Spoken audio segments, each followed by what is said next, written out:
এবার আল্লাহ পাক রব্বুল আলামিন ফেরেশতাকে ডেকে বলতেছে, হে আমার ফেরেশতা, তুমি তো তাদের কাছে ওই সময় তাদের অভাব অনটন দূর করে দিয়ে আসছিলে, যাও আমি তাদেরকে পরীক্ষা করতে চাই, দেখি তারা কি আমার নিয়ামত পেয়ে আমার শুকরিয়া আদায় করে নাকি আমার নাফরমানি করে। এই কথা যখন আল্লাহ পাক রব্বুল আলামিন ফেরেশতাকে বললেন, ফেরেশতা আল্লাহ পাক রব্বুল আলামিনের হুকুম পেয়ে প্রথম ব্যক্তির কাছে এমন একটা বেশে আসছে, যেমনি ভাবে একজন সাদামাটা দরিদ্র মানুষ দুনিয়ার মধ্যে বসবাস করে, এমন একজন সাদামাটা মানুষের বেশ ধরে কয়েকদিন যাবত যেন কিছু খাইতেছে না, এমন ক্ষুধার্ত ব্যক্তি সে যে প্রথম ব্যক্তির কাছে গেল, যে ব্যক্তি প্রথমে কুষ্ঠরোগ ছিল, সেই ব্যক্তির কাছে গিয়ে বলতেছে, ভাই আমার অনেক দিন যাবত আমার পেটের মধ্যে খাবার পড়ে না, আমি বড় ক্ষুধার্ত মানুষ, আমি আপনার দ্বারস্থ হয়েছি। আল্লাহ পাক রব্বুল আলামিন বলেন, وَإِذْ تَأَذَّنَ رَبُّكُمْ لَئِن شَكَرْتُمْ لَأَزِيدَنَّكُمْ وَلَئِن كَفَرْتُمْ إِنَّ عَذَابِي لَشَدِيدٌ। আল্লাহ পাক রব্বুল আলামিন বলেন, আমার যেই বান্দা বান্দিরা আমার নিয়ামতের শুকরিয়া আদায় করবে, আমি রব্বুল আলামিন ওই সমস্ত বান্দা বান্দিদের তাদের নিয়ামত আরো বাড়িয়ে দেব। আর যেই সমস্ত বান্দা বান্দিরা আমার নিয়ামতের শুকরিয়া আদায় করবে না, আমি রব্বুল আলামিন ওই সমস্ত বান্দা বান্দিদেরকে তাদের থেকে নিয়ামত ছিনিয়ে নেব এবং কঠিন আযাবের মধ্যে গ্রেফতার করব। মুফাসসিরিনে কেরাম এই আয়াতের ব্যাখ্যায় লিখেন, তাদেরকে কঠিন আযাবে গ্রেফতার করবেন। একটা ব্যাখ্যা এমন হইতে পারে, দুনিয়ার মধ্যে আল্লাহ পাক রব্বুল আলামিন তাদেরকে ধন সম্পদ দান করেছেন, একটা সময় এমন আছে যে তাদের ধনাত্মকে আল্লাহ তাআলা কমিয়ে দিয়ে তাকে দরিদ্রতায় নিক্ষেপ করবেন। আরেকটা ব্যাখ্যায় মুফাসসিরিনে কেরাম লিখেন, আরেকটা ব্যাখ্যা এমন হইতে পারে যে তাকে দুনিয়ার মধ্যে আল্লাহ পাক রব্বুল আলামিন তার থেকে ধন সম্পদ ছিনিয়ে নেবেন না, কিন্তু কাল কিয়ামতের ময়দানে আল্লাহ পাক রব্বুল আলামিন তাকে যেই জাহান্নামের মধ্যে নিক্ষেপ করবেন, মুফাসসিরিনে কেরাম বলেন তাকে জাহান্নামের মধ্যে নিক্ষেপ করবেন, এইভাবে আল্লাহ পাক রব্বুল আলামিন তাকে দরিদ্রতার দিকে নিক্ষেপ করবেন, কঠিন আযাবের মধ্যে গ্রেফতার করবেন।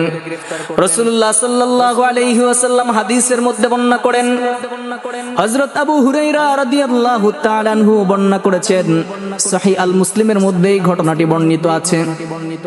বনি ইসরাইলের জামানায় আল্লাহ পাক রব্বুল আলামিন একজন ফেরেশতাকে দুনিয়ার মধ্যে পাঠিয়েছিলেন।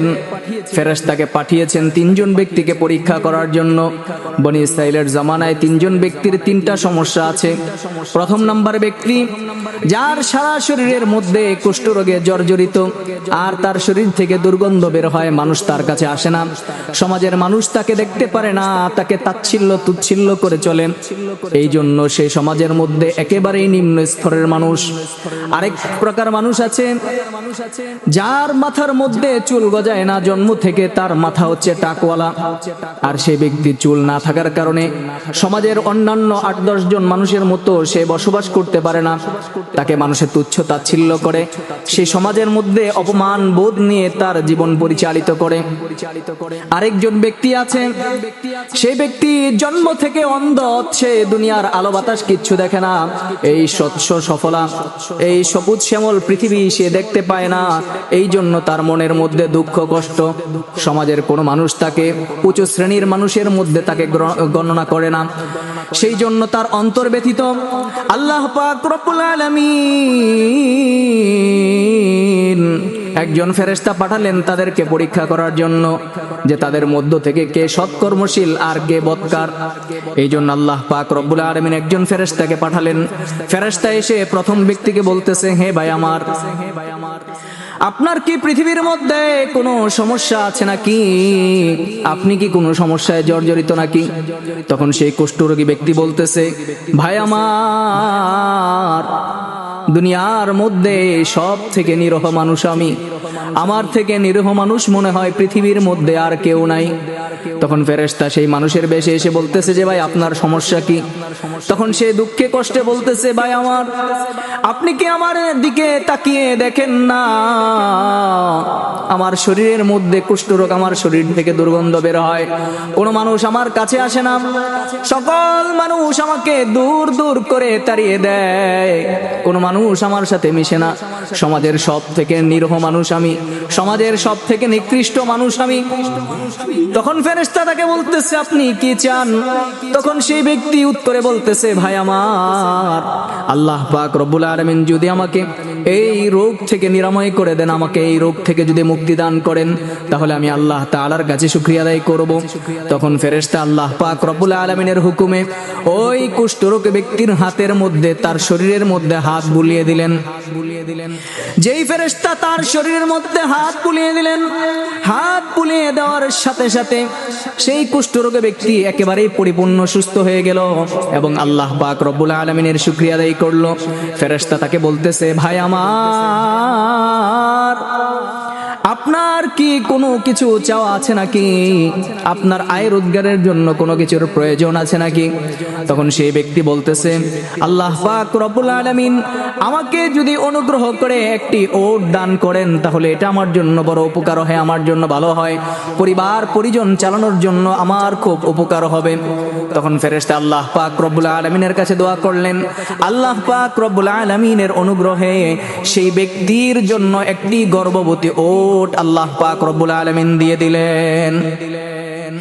সেই ব্যক্তিকে যখন একটি গর্ভবতী উট দেওয়া হলো, সেই গর্ভবতী উটটি নিয়ে বনি ইসরাইলের সেই ব্যক্তি তার হাতে করে বাড়িতে নিয়ে চলে গেলেন।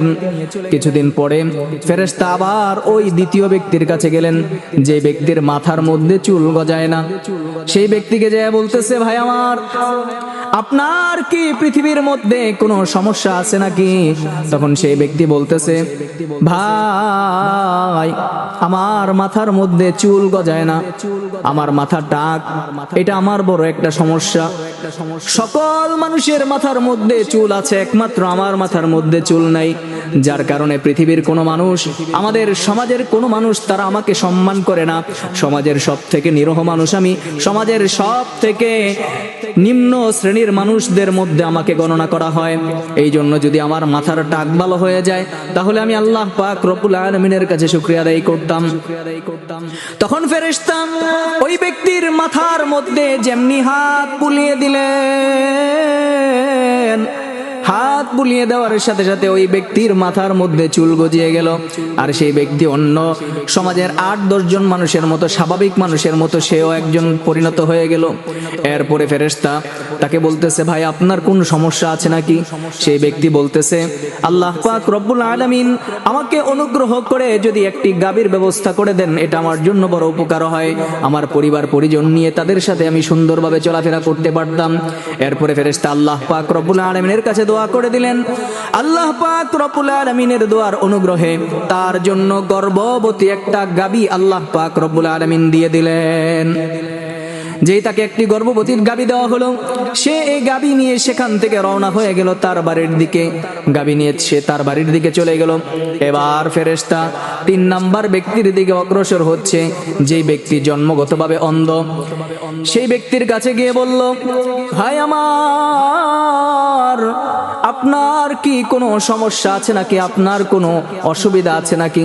তখন সেই ব্যক্তি বলতেছে জন্ম থেকে আমার চোখ দুটো অন্ধ, আমি চোখে দেখতে পাই না, দুনিয়ার আলো বাতাস কোনোদিন আমি দেখতে পাইনি, দুনিয়াটা কেমন, এই সবুজ শ্যামল পৃথিবী আমি আর কোনোদিন দেখতে পাই নাই। এই জন্য আমার বড় আক্ষেপ, আমার বড় আফসোস। যদি আল্লাহ পাক রব্বুল আলামিন অনুগ্রহ করে আমার এই চক্ষু দুটোকে ভালো করে দিতেন, তাহলে আমি আল্লাহ পাক রব্বুল আলামিনের শুকরিয়া আদায় করতাম। তখন ফেরেশতা তার চোখের মধ্যে যেমনি হাত বুলিয়ে দিলেন, হাত বুলিয়ে দেওয়ার সাথে সাথে আল্লাহ পাক রব্বুল আলামিনের অনুগ্রহে তার চোখ দুটো ভালো হয়ে গেল। যখন তার চোখ দুটো ভালো হয়ে গেল, ফেরেশতা তাকে ডেকে বলতেছে ভাই আমার, আপনার কি কোনো সমস্যা আছে নাকি? তখন সেই ব্যক্তি বলতেছে, আমার পরিবার পরিজন নিয়ে চলার জন্য যদি আল্লাহ পাক রব্বুল আলামিন অনুগ্রহ করে আমাকে একটি খাসির ব্যবস্থা করে দিতেন, একটি ছাগলের ব্যবস্থা করে দিতেন, তাহলে আমার জন্য বড় উপকার হয়। আমার পরিবার পরিজন নিয়ে আমি তাদের সাথে সুন্দরভাবে চলাফেরা করতে পারতাম। এরপরে ফেরেশতা আল্লাহ পাক রব্বুল আলামিনের কাছে দোয়া করলেন। আল্লাহ পাক রব্বুল আলামিন তার দোয়া কবুল করলেন এবং তাকে গর্ভবতী একটি ছাগলের ব্যবস্থা করে দিলেন। আর এই অন্ধ ব্যক্তি গর্ভবতী ছাগল নিয়ে তার বাড়ির দিকে চলে গেল। এখন অবস্থা হয়েছে এমন, আল্লাহ পাক রব্বুল আলামিন তাদেরকে যেই পশুগুলো দান করেছিল সেই পশুগুলো হচ্ছে একমাত্র আল্লাহ পাক রব্বুল আলামিনের কুদরতি পশু। এই পশু দিয়ে তারা লালন পালন করতে করতে একটা পর্যায়ে এমন হয়েছে, তাদের সম্পদ এত পরিমাণ হয়ে গিয়েছে, এই কুদরতি পশুগুলো লালন পালন করার ফলে এক একজনের বড় বড় ওটের পাল হয়ে গেছে, এক একজনের বড় বড় গাভীর পাল হয়ে গেছে, এক একজনের বড় বড় ছাগলের পাল হয়ে গেছে। এবার আল্লাহ পাক রব্বুল আলামিন ফেরেশতাকে ডেকে বলতেছে, হে আমার ফেরেশতা, তুমি তো তাদের কাছে ওই সময় তাদের অভাব অনটন দূর করে দিয়ে আসছিলে, যাও আমি তাদেরকে পরীক্ষা করতে চাই, দেখি তারা কি আমার নিয়ামত পেয়ে আমার শুকরিয়া আদায় করে নাকি আমার নাফরমানি করে। এই কথা যখন আল্লাহ পাক রব্বুল আলামিন ফেরেশতাকে বললেন, ফেরেশতা আল্লাহ পাক রব্বুল আলামিনের হুকুম পেয়ে প্রথম ব্যক্তির কাছে এমন একটা বেশে আসছে, যেমনি ভাবে একজন সাদামাটা দরিদ্র মানুষ দুনিয়ার মধ্যে বসবাস করে, এমন একজন সাদামাটা মানুষের বেশ ধরে কয়েকদিন যাবত যেন কিছু খাইতেছে না, এমন ক্ষুধার্ত ব্যক্তি সে যে প্রথম ব্যক্তির কাছে গেল।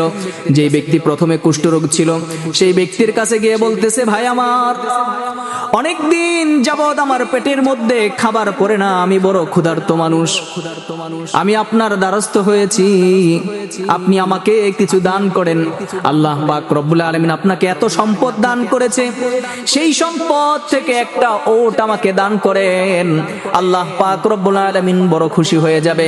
আর আমি আল্লাহ তাআলা আপনার জন্য আল্লাহ তাআলার কাছে দোয়া করব যাতে আল্লাহ পাক রব্বুল আলামিন আপনার সম্পদ আরো বাড়িয়ে দেয়।